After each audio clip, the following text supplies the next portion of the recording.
We are so conditioned to accept crumbs because that's all we've been fed. So to us, we're like, oh, we got a little bit more crumbs this time? Okay, okay. When in reality, there's a whole buffet table, and everybody else in the global south are looking at like, wait. You guys are taking those crumbs and you guys got that huge buffet table right there. You guys aren't going to that? What in the world is wrong with you? But that's because it's a mental block. It's a system of control.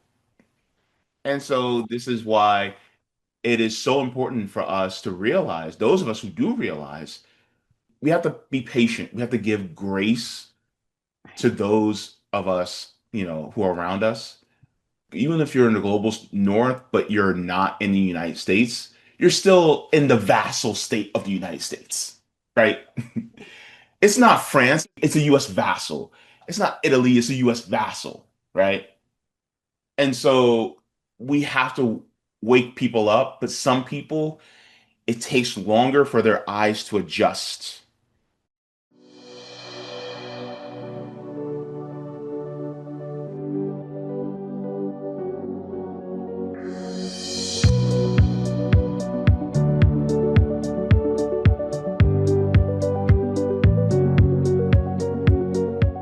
Hi, and welcome to Global Majority for Peace. I'm Ileana Chan. Every week on this podcast, we discuss with special guests from across the world our mission of building a global movement to promote peace and challenge the US-led war drive against China, Russia, and countries in the global south.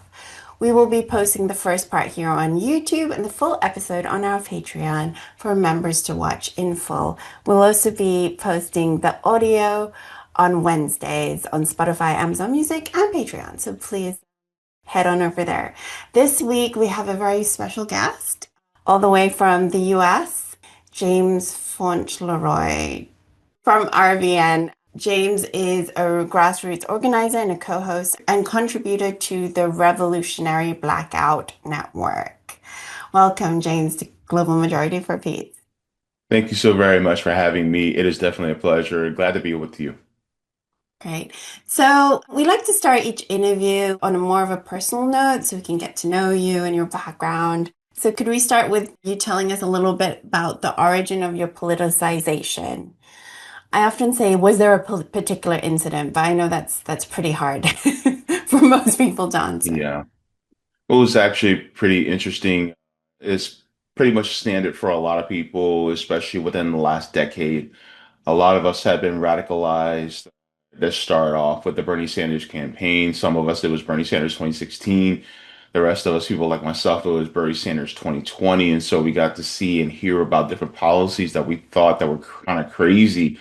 At first, we thought Medicare for all. What do you mean? You mean healthcare for everybody, regardless of cost? Like, what in the world is that? And so that was really just a crack in the hull when it comes to our understanding of what is possible within the political system. And so from there, it's just we started figuring out and doing research on what other things that we could have collectively as a society instead of just going along with the same old tired politics that we see throughout the United States. And so for people like myself, being disabled, I was on kidney dialysis at the time. For me, it was a big deal because a lot of us were dealing with healthcare costs and healthcare horror stories.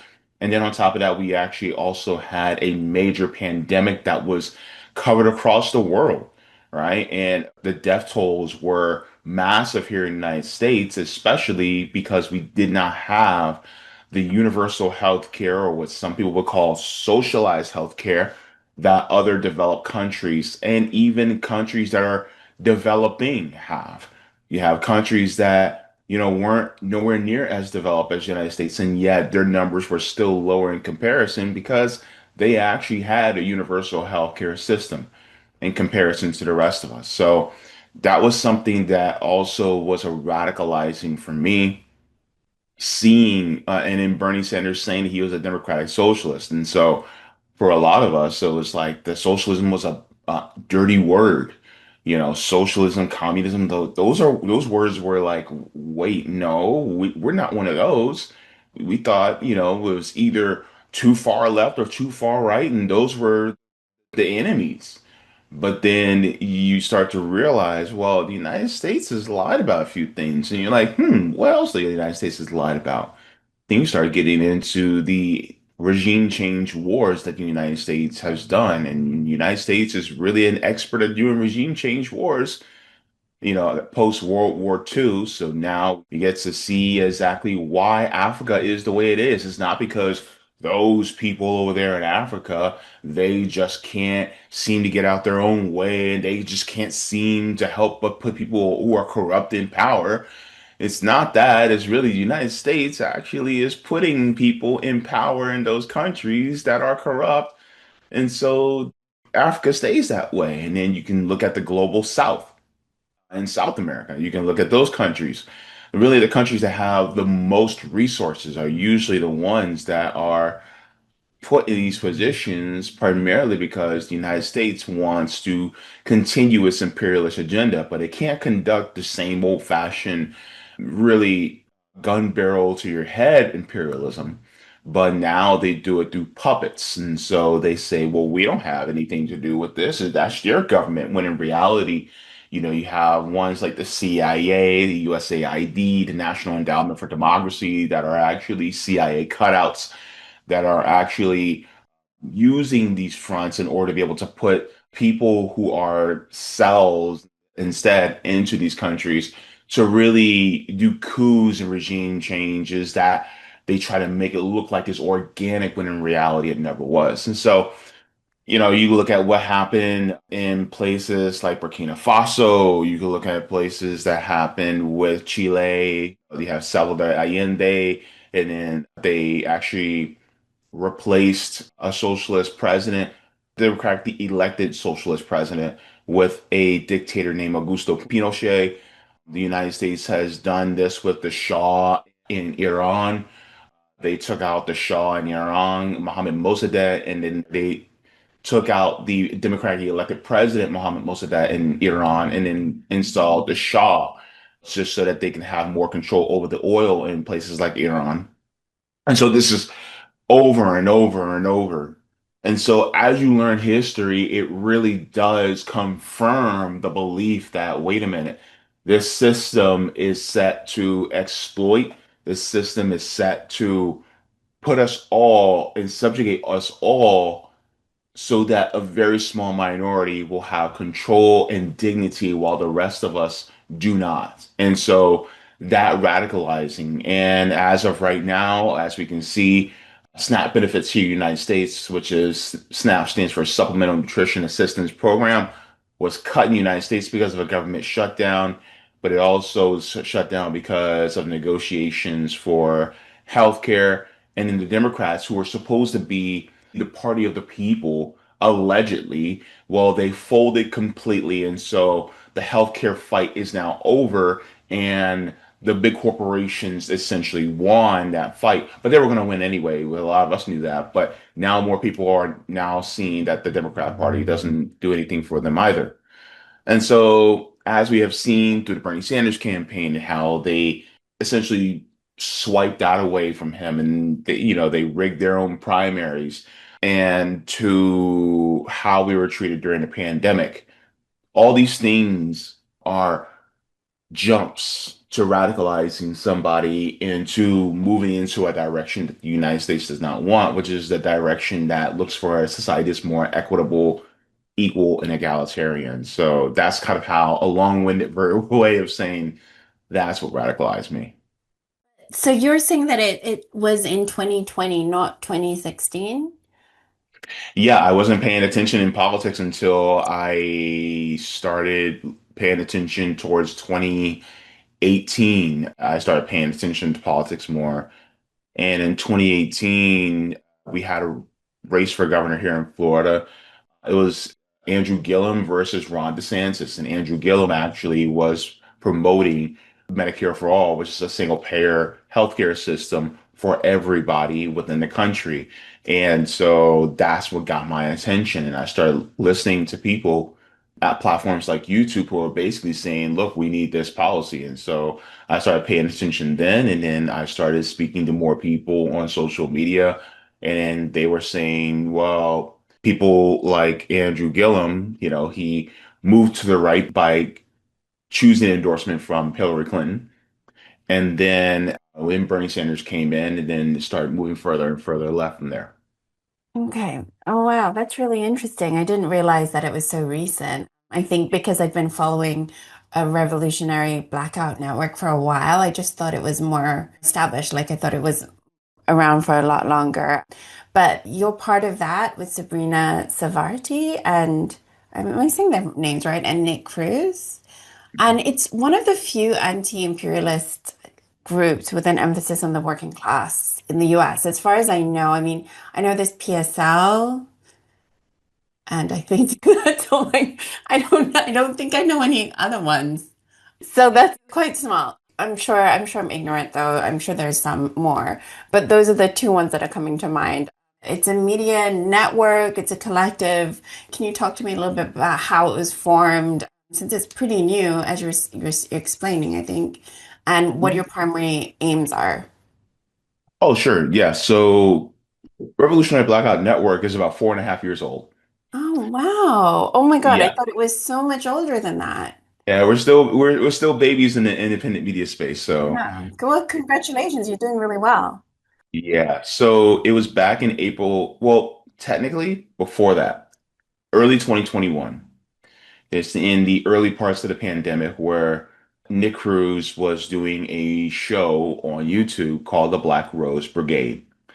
And so the Black Rose Brigade was basically a show about those of us who are black and on the left, and we talked about our issues with the United States government, as well as policies that we thought would be best for all of us, but particularly with a special focus on those of us who are black. And so from that, we were proposed in the beginning. It was myself, Nick Cruz. It was CJ, known as Compton J. It was Rome. It was Jackie. And it was RJ. So it was the six of us that we started what was called Fred Hampton Leftists. And so when we started Fred Hampton Leftists, this was basically a group that was focused on doing actual action on the ground and pushing for a politic that actually cares for the people rather than just electoral politics. And we also came at it from different spots of expertise when it came to what we wanted to see on the ground. For instance, Nick, had a special focus on police reform, criminal justice, as well as foreign policy. Somebody like RJ was focused on a lot more of the historical aspects of it. So he was more of like a kind of like a historian within the group. You had Jackie that was actually focusing on what was, happening, kind of mixing some of pop culture and politics and seeing how that actually intersected with one another. So there's many different facets the way we incorporated that throughout Fred Hampton Leftists at the time. We actually launched in April of 2021. So it was April 1st, 2021, and it was not April Fool's joke. It was serious. And so we launched this and we hit the ground running. And as we had conversations, because we were so vocal on platforms like Twitter, we all got, attention for the things that we were saying. We were not quiet about the crimes of the United States, the crimes of whether it was the Obama administration, the Trump administration, the new Biden administration that had just came in. We were extremely vocal and we were very bold in our approach because we realized that you cannot be milquetoast in this era. Donald Trump was not milquetoast when it came to his brand of politics, which was very centered and focused on corporation and corporate power and big business. So therefore, for us to be more focused on worker power as well as dignity for the proletariat, we had to be just as bold, if not more bold than him. And so this is how we were when it came to speaking about these things. So that happened in April 2021. Towards the end of 2021, we actually changed the name to Revolutionary Blackout Network because we did not want to make any mistakes or errors, and that would be reflective of Fred Hampton's name. So the mission and the goals remain the same. The only thing is we just changed the name because we wanted the legacy of Fred Hampton to stay as uplifted as it was, and then whatever mistakes that we have made, then it fell on us and not on Fred Hampton's legacy. So we wanted to continue to honor his legacy as well. And so that is really the origin. Of course, we've also added more members as well. One of our present members, Sabrina Savati, she was also added within about 3 or 4 months after we began. So she's still one of the earliest people that was also involved as well. And so it was a wonderful beginning of something that was different. And the reason why we came together for that was because we didn't think that our stories were being told, our truth was being told, even in left independent media. And yes, you had some in left independent media that were black that would report on the news and give commentary and be hosts, right? Of course, you have people like Brianna Joy Gray, which we, love and we have a great relationship with. We also had Nico House, who is also a friend and a comrade to RBN.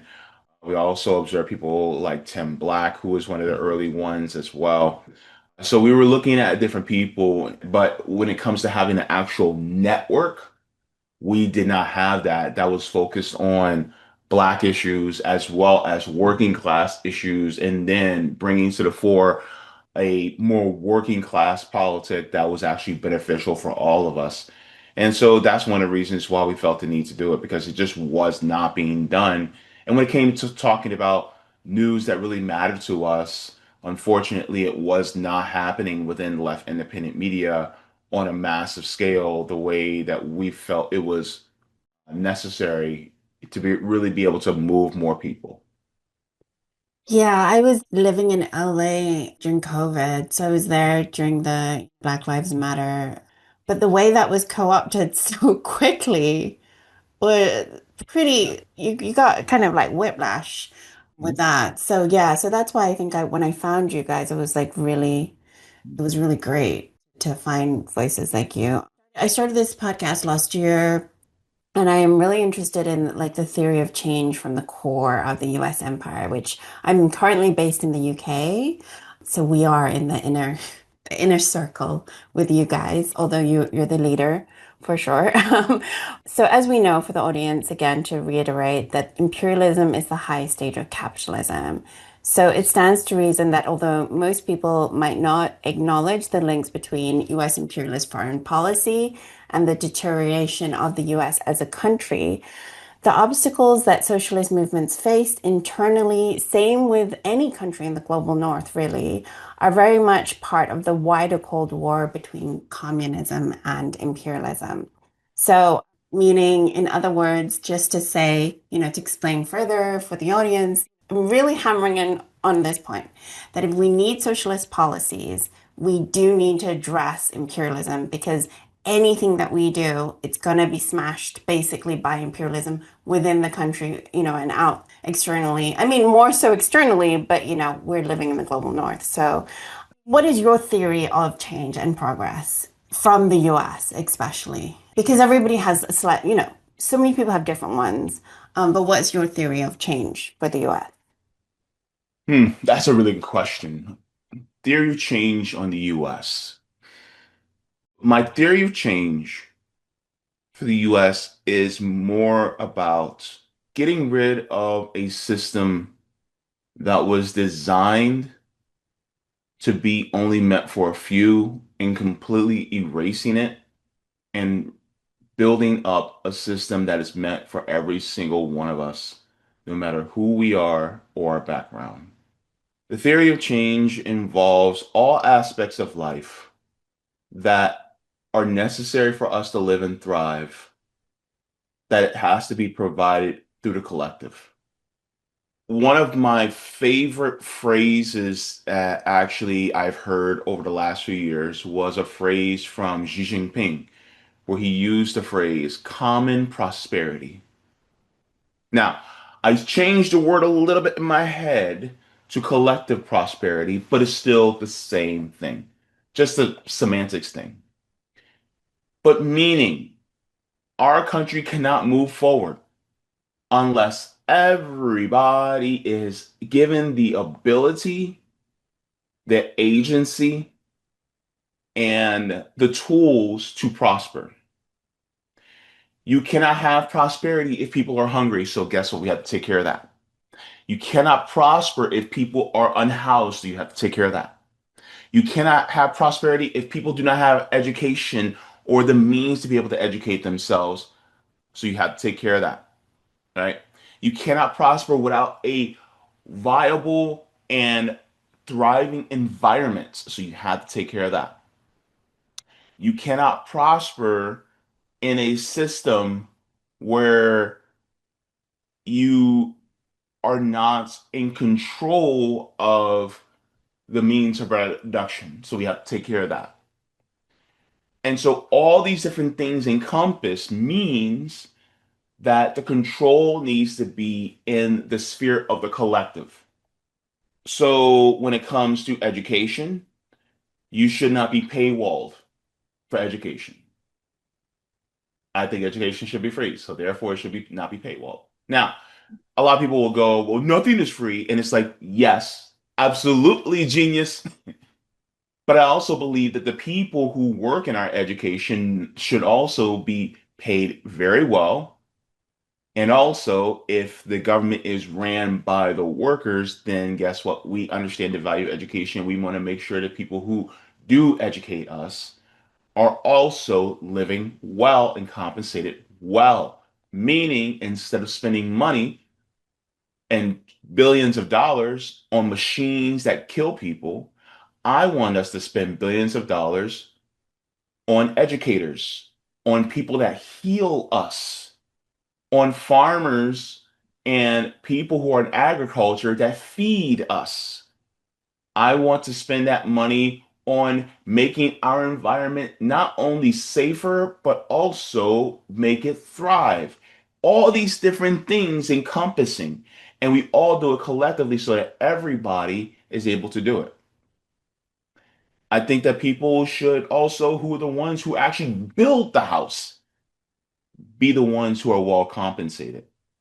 And so, in my theory of change, a dignified life means that is for everyone, regardless of who you are. There has to be a floor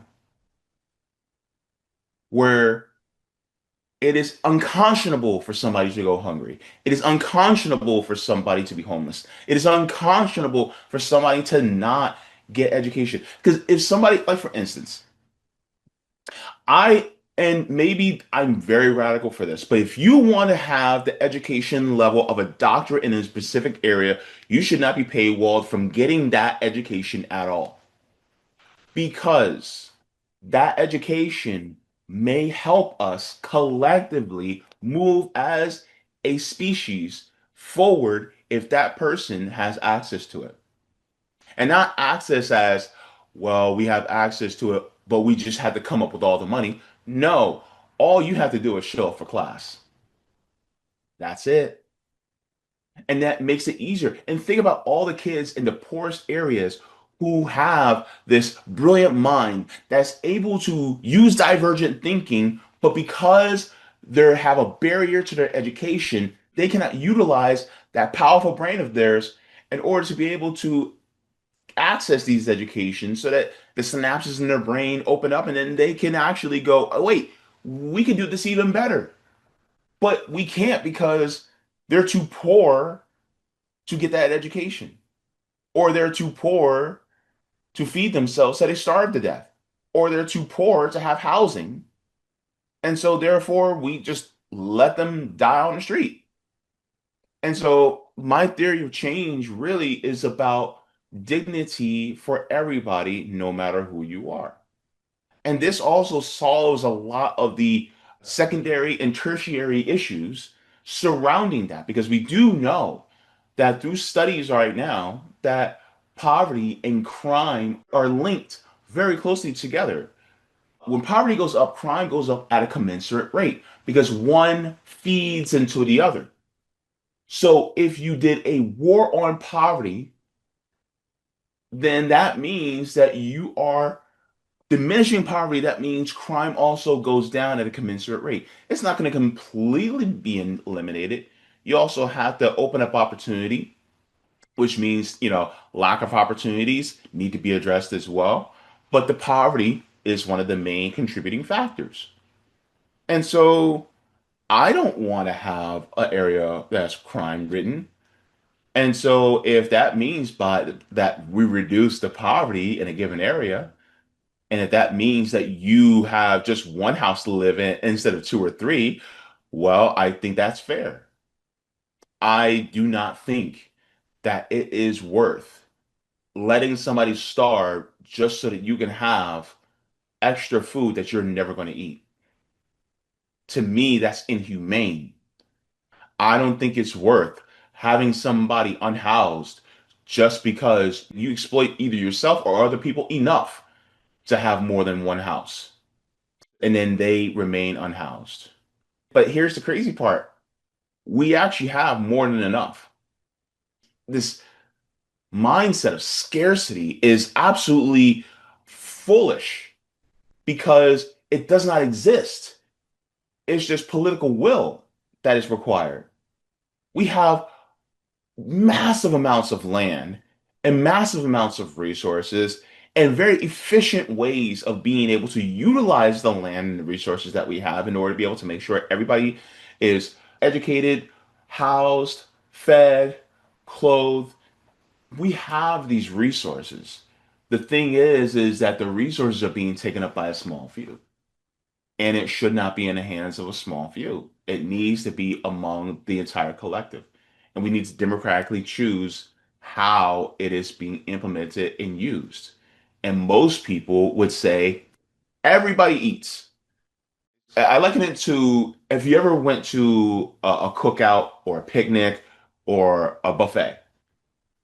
And have you ever gotten your plate and then you sat down and then you finished eating, but you notice some people haven't eaten yet?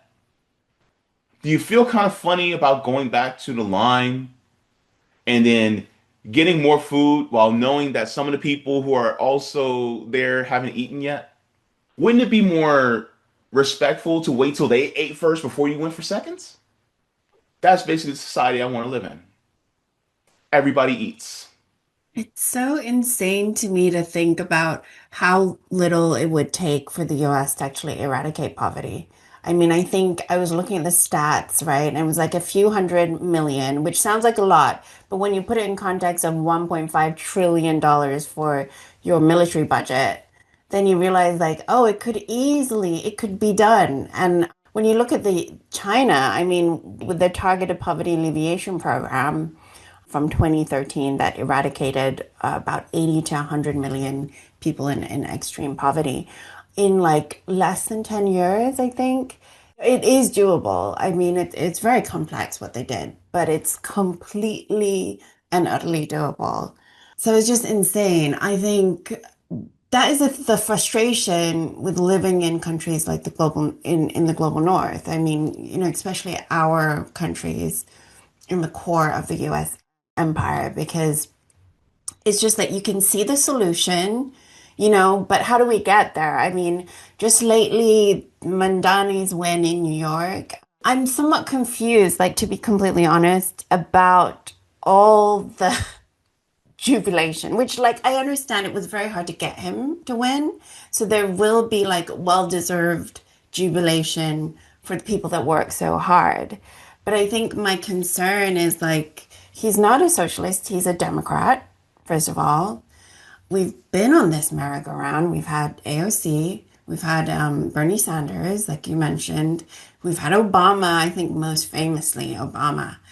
And also, I think as an anti-imperialist, not living in the US, I'm like, I know that the US is going to use Mamdani, even if he was a socialist, but because he's not, they're going to use him to say, hey, look how beautiful the US is again. Now that we've gotten rid of Trump, like, say, a wave of Mandani's win, it's going to be like, oh, we got rid of Trump. We're back. We're beautiful again. We're just like, the US propaganda, they're going to use it no matter what, no matter how great these people are.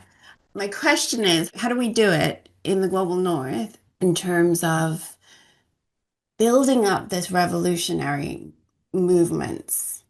Because people think that, oh, third parties can't win, right? Or anything outside of the duopoly can't win. But Mhm. I think it's actually going to take longer if you keep going into the duopoly. I mean, at least that's what I'm. Mhm. So how do you do it? You personally, but in the US, like how do you build a movement in the US? Okay. Do you like cooking, baking at all? Yes. Oh no, I hate it.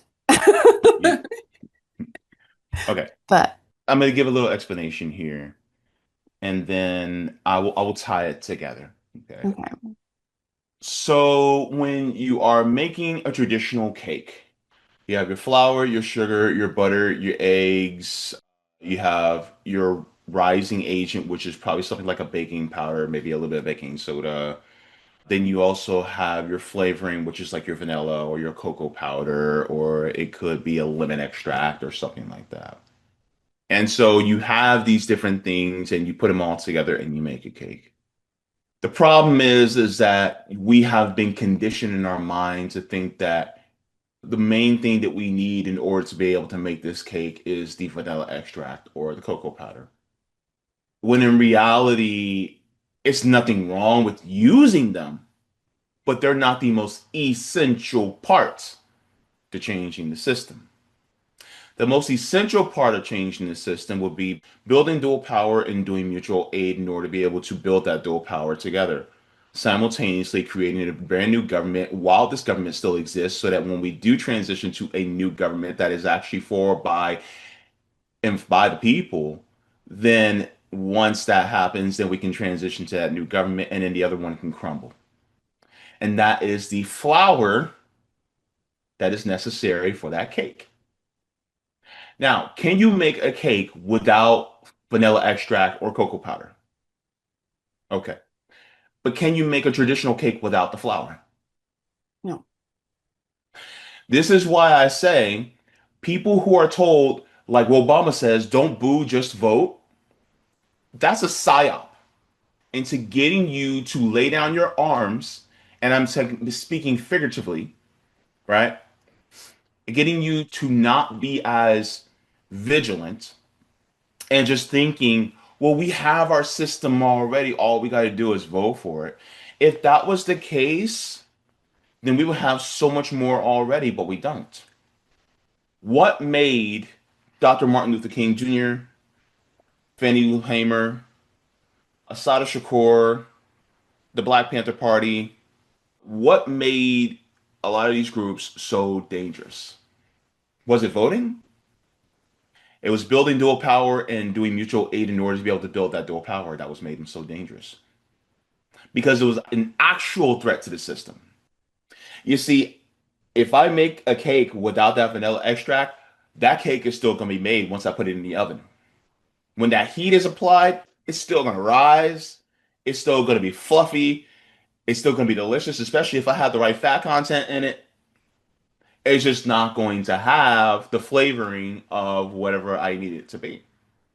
Now, if we switch it and go, oh, we took out the flour, but we just have the vanilla extract in there, it's not going up at all. Or it may just not go, it may go up barely.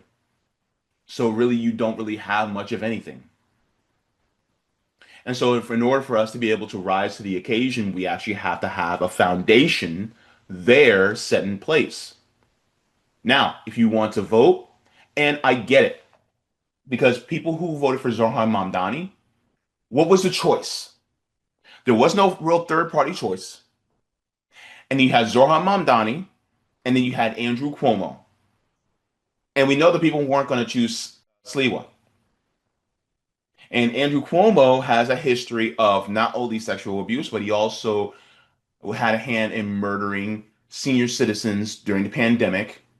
So he is a horrible person. So when it came to choosing between either Zohran Mamdani, Andrew Cuomo, or staying home, a lot of people chose either to stay home or Zohran Mamdani. And then you have people who also chose Andrew Cuomo, but the people who want Mamdani won out. Now, what if more people who went from Mamdani stayed home? Would Andrew Cuomo would have gotten in office? Most likely. He got like over 40%, and he got over 40% of the Mhm. vote. So, So if that happened, then the problem is that Cuomo would have gotten into office and we basically see a continuation or even worse of somebody like an Eric Adams. mm, So I get it. People want their rent frozen, right? Because it's really about self-preservation. People want their rent frozen. They want municipally owned grocery stores so they won't have to spend as much on groceries. They would like to be able to take the bus without actually having to pay a fare because that also helps them financially. All these things are really about self-preservation of the working class. So it's potentially a win, right? I'm not saying it is a win because it won't be a win until that actually happens, but it's potentially more of a win than it would be under Andrew Cuomo. That being said, this is why it is up to the activists in New York to not give Zorhan Mamdani an inch. And also, because he said he was a democratic socialist, because he said he was for the working class, now the pressure is on because now, if he does implement a few of these policies, it will put a little bit more in the pockets of workers, which means it makes it easier for them to do what? Help us in building dual power, help us in being able to do mutual aid because now they're not as bogged down. But it also means that we need to do the work so that people don't go back to sleep. It makes it easier for revolution to happen and not go back to sleep because you just thought reform happened. And the problem is that a lot of people now will want to go back to sleep. But it's up to the people who are really on the left to really push for something even better. Because you cannot be content with what the policies that Zorhan Mamdani proposed. You need to go even further than that because people still suffer. Even if you freeze the rent, there's still going to be homeless people. Even if you gave free buses, a lot of people are still going to have to take the subway. More people take the subway in New York than anything. Even if you do municipally owned grocery stores, there are a lot of people who are not going to be able to get to those grocery stores. So that you're still going to have corporations digging in their pockets to take more money out. So it's like, okay, yeah, he has those things, but what if we went further? And this is what we need to do. And so with Zorhan Mamdani, I don't fault the working class for somebody like him for choosing him out of self-preservation, but it's up to us to say, you know what? I see you like that little cardboard cutout of a car. What if we got you this car here that's actually not just 3D, but it's also made of metal. It got the rubber wheels. It has the lights that actually light up and all these different things. What if we got you that instead of this little cardboard cutout? Give them something even better that makes them go, whoa, I couldn't believe that we actually got this. But the thing is that we actually have to dare the working class to dream bigger. But it's up to us. This is why we have to continue to build mutual aid and build dual power because mutual aid, a part of mutual aid is education, and we have to educate more. And so we can type on our computers all day and think that we're doing something by saying something on Twitter, but that's nothing. What are you doing out there in these streets in order to show people, okay, we're going to be the government that we want to see right here, right now? I think that's the point. Because even if there was a third party person that won, this argument still stands because that third party person that won is still operating within a system that is built on exploitation. Now, they may make it a little bit easier for us, but they still have to go by the rules of the system. We have to be the Neos in this situation. I hate to do a Matrix reference, but we have to be a Neo. You cannot be the agent of the system because the agents of the system are working in a system that's built on rules and they cannot go beyond that. Whereas a Neo can actually go beyond the rules of the system. So therefore, that's what we have to be, if that makes any sense. I think it makes sense. And I agree within the US. I do agree that like that was a win. Outside of the US, I think people need to be a little bit more vigilant because this is Mhm. definitely going to be used Yeah. to further regime change and escalate for war against China specifically. You know, it just is. And especially with Zoran himself repeating CIA talking points again, but against, Venezuela and Cuba. We know it's like Mhm. such a powerful propaganda tool. So, Yeah. but for sure, I think, and also hearing you talk about how Bernie Sanders in 2022 somewhat changed the trajectory of your thinking. I mean, that's Mhm. a big deal because he did not win. And he, in many cases, he can be viewed as like a real disappointment and a sellout, but he did change a lot of people's minds. And I think that is significant. So Zoran can kind of do that perhaps for the next Oh, yes, definitely. generation. It's Yeah, important because a lot of people now, socialism is no longer a scary word to them. that's good. Yeah. I think about this because you're not going to vote out fascism. You're not going to change the system through voting. You're not going to create completely dignified existence for everybody through that. And those of us on the left, the actual left, we refuse to have another New Deal because what the New Deal did with Franklin Delano Roosevelt is that it caused people to fall asleep. To say, okay, we're getting better than what we had before, so we'll just hang back and not do as much because they released the pressure valve. So therefore, okay, we're not really gonna do a revolution. All right. Because a huge chunk of us actually have a little bit more than we did before.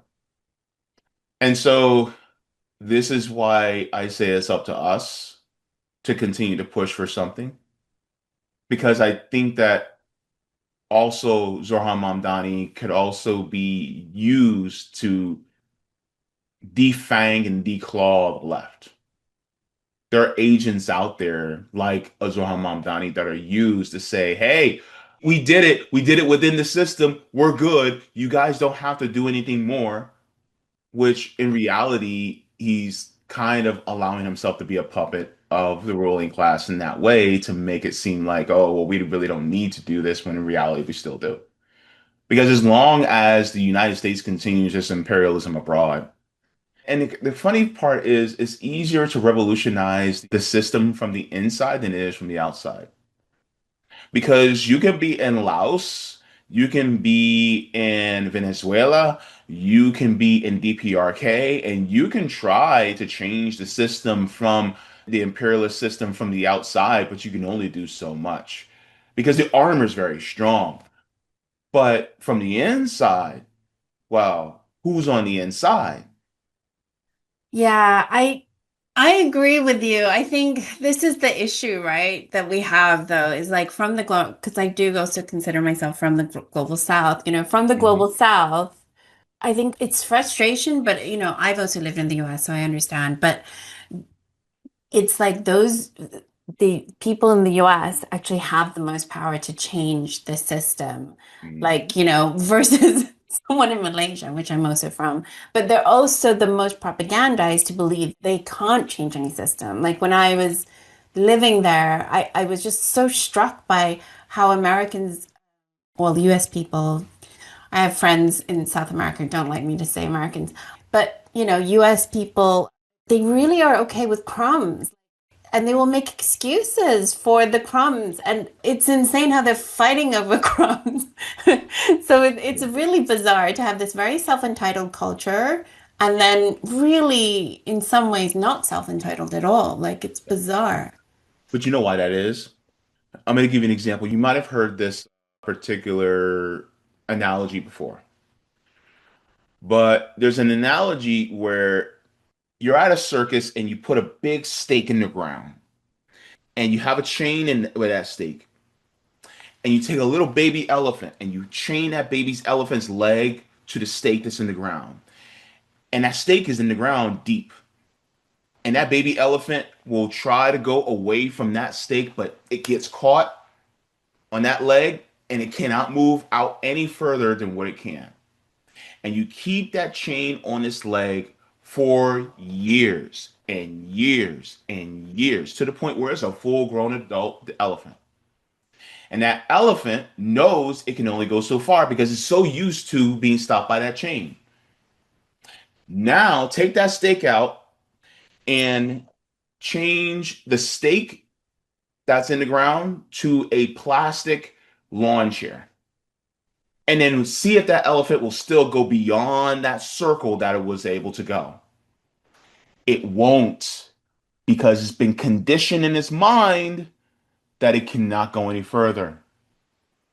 You'll have other elephants go, hey, hey, hey, look, we can go beyond this. We can do this. You can move that chair. But that elephant is so stuck in his brain thinking, I cannot go beyond this. This is why the phrase, it is easier for a man to imagine the end of the world than it is for a man to imagine the end of capitalism, right? And so that's what it is. It's brainwashing that has been conditioned in us from our inception that we cannot go beyond this. And so this is why USians, to use the phrase, we are so conditioned to accept crumbs because that's all we've been fed. So to us, we're like, oh, we got a little bit more crumbs this time? Okay, okay. When in reality, there's a whole buffet table and everybody else in the global south are looking at like, wait. You guys are taking those crumbs and you guys got that huge buffet table right there. You guys aren't going to that? What in the world is wrong with you? But that's because it's a mental block. It's a system of control. And so this is why it is so important for us to realize, those of us who do realize, we have to be patient. We have to give grace to those of us, who are around us. Even if you're in the global north, but you're not in the United States, you're still in the vassal state of the United States, right? It's not France, it's a US vassal. It's not Italy, it's a US vassal, right? And so we have to wake people up, but some people, it takes longer for their eyes to adjust I do to the kind of light. worry though that the elites who have the buffet and seeing China as their adversary, which is not really, would rather burn the entire world down than just concede. You know what I mean? Like, this is Yeah. the problem. But yes, do you have any political parties in the US that because I mentioned PSL and I know that Kshama Sawant has one as well. And there's talk about the ACP, but that's also kind of known as a racist party, but I don't know if that's true. Which party? The ACP, the American Communist Party, I Mm, think I don't know if it is really racist, but it's like, that's a little bit like, that is maybe the smear against them, you know? So are there any parties, I mean, like we just talked about like, I guess the theory of change or whatever, but are there any parties that you think, oh, there is some energy there behind that and a possibility for expansion? I mean, there's the Green Party as well, but mhm. So as far as parties that I can recommend, I do know one member of RBN, Rome. He just started a party called the Care Party. That's one party. As far as parties are concerned, either they're just starting and getting their footing. PSL is interesting because hasn't it been around for like 20 years at this point? Which one? The Party for Socialism and Liberation, PSL. They have. They're one of the ones that's been around for a little while. As far as which ones I would choose, I say people do their research on the backgrounds of each party and then the leadership of different parties. I think that it is important, but some parties that are new, they have some growth to do in some major ways. But at this point in time, I'm still looking myself. As far as organizations, though, I say looking for mutual aid organizations local into your area. That is also very important.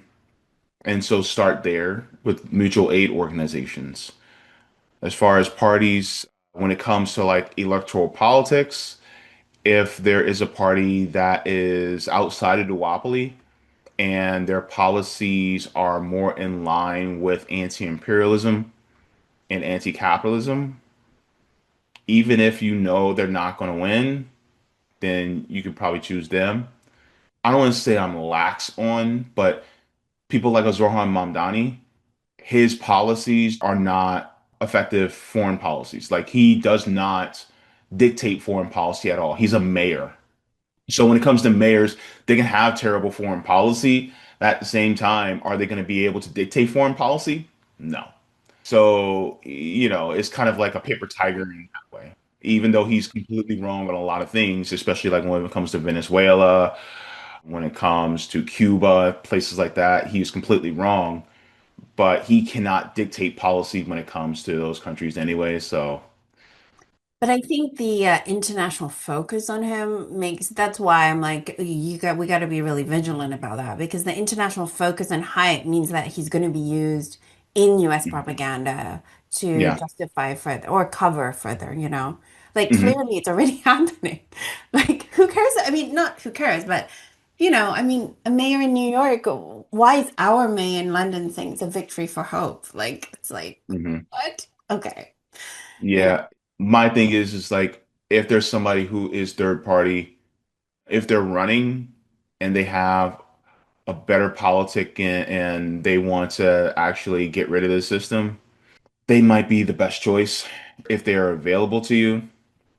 But as far as any other party, as long as they're doing the mutual aid and building dual power and also extracting any type of bigoted thought that may be circulating within the party, if they try to extract that because that's dividing of the working class, then they are more of a sure bet to get with. So my thing is like do your research into each party and be very thorough. Not only look into their policies, but see what leadership, if there's leadership of the party, see what they've been saying, see what they've been doing, because it's one thing to say things, but it's another thing to do things. And so there's a lot of people who they say a lot, but they're not really doing anything on the ground. So I think that's also really important too because you want an organization that's horizontal, not vertical. But at the same time, if there are people who have been voted to be leaders within the party, are they leading from the front or are they leading from the back? Are they allowing the people who are the most disenfranchised to set the pace for the party? Or are they trying to set the pace for the party almost in a top-down way? And so I think that's also really important for us to take a look at too. So can you just clarify more clearly the dual power that you're talking about and maybe just end with some mutual aid stuff that, the RBN is doing? Oh, yeah, yeah. So dual power basically means that you're building essentially a government while you're under the jurisdiction of another government. But that comes with providing and helping your neighbors while educating them. And then as you get together and come up with different ways of protecting yourself or making sure people are provided for, then you do that through mutual aid as well. And so that dual power essentially means that you are creating a power while you're still under the jurisdiction of another power. And so, because that other power that you're under the jurisdiction of is actually not doing anything to help anyone at all within the system unless they're of extreme economic means. And so dual power is a means to basically have the government that you want to see already. The problem is that if you were to get rid of the system that we have currently, that leaves open a vacuum. And so you don't want that vacuum to be established because then maybe another fascist element may come up. And it might not be the best example, but it's basically taking that ornament that Indiana Jones was taking off and he just replaced it essentially without allowing the thing to move. I mean, it's also what like the issue with color revolutions are, whenever we try to expose color revolutions, there's always someone in the comments not understanding like that the protesters actually have genuine gripes. Yes, they do have genuine gripes. We're not saying they don't, but it's still a color revolution because the regime change is going to happen and they're going to put in US puppets because there's no, like you're saying, no ready government to replace the government that they're overthrowing. So that's like the whole thing of color revolutions, really. That's how they do that. So the same thing would happen in the US as well. Not a color revolution, but the same mechanism. Yeah, I mean, there's infiltrators everywhere. This is why they're trying to stop anything from happening in the first place. The problem is that with color revolutions, it is definitely a possibility, but this is why it is important for people to have the education necessary so that they can spot it before it even happens. Because there are counter revolutionaries that will come up, and especially because they want to preserve themselves and they don't want, if in case the current apparatus sticks around, well, they don't want to get swept up with the people who actually try to fight for something better. So that's also important to keep in mind. There are infiltrations happening constantly with different groups. Like, for instance, Black Panther Party had infiltrators. This is how Fred Hampton was murdered. Yeah, I watched that movie, The Judas and the Black Messiah. Riot. Mhm. That's right. Yeah. Yeah. That actually came out right before we began. Fred Hampton left us, actually. Yeah. I'm not going to say anything about the casting of Fred Hampton. I mean, not to open up, but I feel personally, I'm British, but I feel like it should have been an American Fred. I'm not to just because it's such an important. I don't think he was like Fred Hampton from the footage I've seen of Fred Hampton. This is my own personal opinion. I used to have a background in acting, so I'm like, I don't know. I was a weird casting choice in my opinion. That's a whole nother can of worms, but I'm I gonna tell you know, beyond. sorry. Okay, be real with you. Yeah, First of all, they should have gotten somebody who was Black American to play Fred Hampton. that's what They I. should. Yes, I agree. Unfortunately, there is a trend in the United States where they get Black British people to play the roles of Black Americans in our country. Why is that a thing? Like, why? Because also there's Martin Luther King, right? And Selma. He's also British. Is that right? I don't get it. And then, oh, Harriet Tubman, too. Cynthia Erivo, she said some things about Black Americans, and we basically said we're not watching that movie. Oh, I mean, I haven't watched it. Yeah. But oh my God. That's a whole another can of worms because it feels as if there's this underlying hatred of Black Americans because of where we descended from.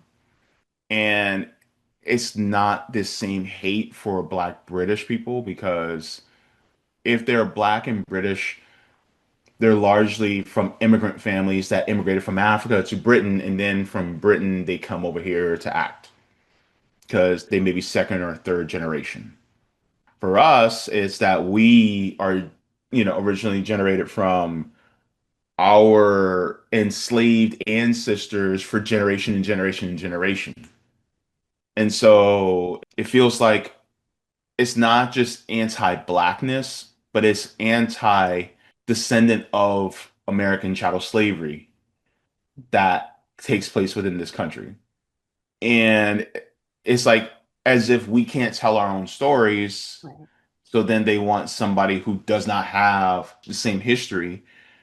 Granted, people who are Black and British, their histories are kind of parallel because they had to deal with imperialism, but it's not the same as chattel slavery from what we had to deal with first from the British and then from the United States.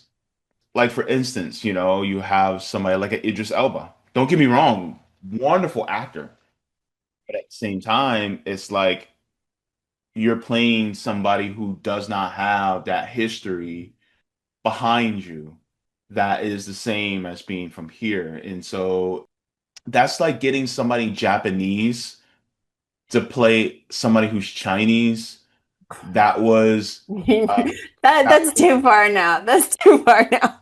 I'm just being real with you. That's like getting somebody Japanese who's playing somebody who's Chinese that was talking about the imperialism of the Japanese. I'm just like, "Ooh, wait, what? What are you talking about?" That is like, it's crazy, but at the same time, when I put it that way, it's like, well, Well, that's too funny. No, but I feel this. I really feel this because there's a different, like, especially again, I'm just gonna bring up my failed acting career again, but like coming from that, like I just think the depth of that historical, generational, like I guess you could say, I mean, more than trauma really, but that generational, yeah. it's something else in your core to bring it forth in art.